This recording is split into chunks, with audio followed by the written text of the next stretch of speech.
Hello everyone मोर चेनेलলৈ আপোনালোক সকলোকে স্বাগতম জনাইছো। আজি দেখুৱাবলৈ গৈছো ৰঙালাও গুটি আৰু বগা খৰিয়হেৰে মাছৰ জোল কেনেকৈ বনাব পাৰি। যদি ভিডিওটো চাই ভাল পায় তেনেহলে please like share and subscribe কৰি দিব। এই ৰেচিপিটো বনাবৰ বাবে আমাক লাগিব ৰঙালাও গুটি, বগা খৰিয়হ, নহৰু, পিয়াজ, শুকান জলকীয়া, কেঁচা জলকীয়া, অলপমান পিয়াজ পাত ব্যৱহাৰ কৰিছো, হেতু অপচনেল হয়। এটা মিক্সাৰ বাটিত বগা খৰিয়হ, নহৰু, ৰঙালাও গুটি, শুকান জলকীয়া, কেঁচা জলকীয়া, অলপমান পানী দি এটা ভালদৰে মিহি পেষ্ট বনাই লম।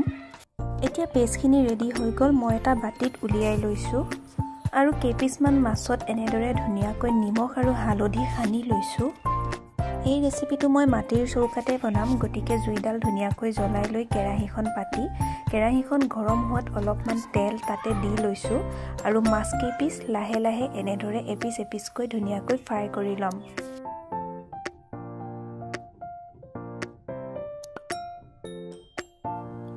এতিয়া বাকি ৰখা মাছখিনিও মই ফ্ৰাই কৰি লৈছো। এতিয়া একেখন কেৰাহী আৰু মাছ ভজা তেলতে পিয়াজ আৰু পিয়াজ পাতখিনি দি অলপমান ৰঙচুৱা হোৱালৈকে ভাজি লম। এইখিনি ৰঙচুৱাকৈ ভজা হৈ গৈছে। এতিয়া ইয়াতে পিছি লোৱা পেষ্টখিনি দি ভালদৰে ভাজি লম। যেতিয়ালৈকে তেল বিৰিঙি নাহে তেতিয়ালৈকে ইয়াক ভালদৰে ভাজি লম। এইখিনি ভালদৰে ভাজি হোৱাৰ পিছত এতিয়া মই ইয়াতে অলপমান পানী ব্যৱহাৰ কৰিছো।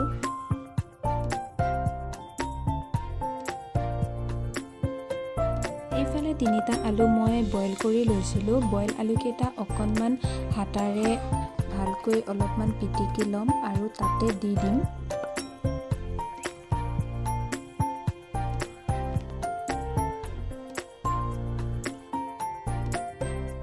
এতিয়া এইখিনি ভালদৰে মিহলাই লৈ মই ইয়াতে জোখমতে হালধি আৰু সোৱাদ অনুসৰি নিমখ ব্যৱহাৰ কৰিছো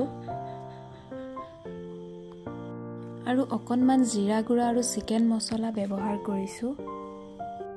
এইখিনি ভালদৰে ভাজি লোৱাৰ পিছত ইয়াতে মই জোখমতে পানী ব্যৱহাৰ কৰিছো। পানী অলপমান মই সৰহকৈ ব্যৱহাৰ কৰিছো, যিহেতু আমাৰ ঘৰত 5জন মানুহ অনুসাৰে মই পানী দিছো। আপোনালোকে জোখমতে পানীটো ব্যৱহাৰ কৰিব আৰু উতলি অহাৰ পিছত ইয়াতে মাছখিনি দি দিছো আৰু ভালদৰে অকণমান লৰাই দিছো।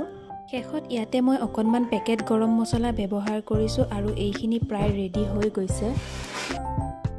এয়া সম্পূৰ্ণ ৰেডি হৈ গ'ল ৰঙালাও গুটি আৰু বগা খৰিয়হেৰে মাছৰ জোল। খাবলৈ খুবেই ভাল হৈছিলে।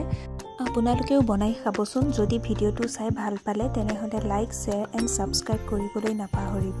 ভিডিওটো শেষলৈ চোৱাৰ বাবে বহুত বহুত ধন্যবাদ।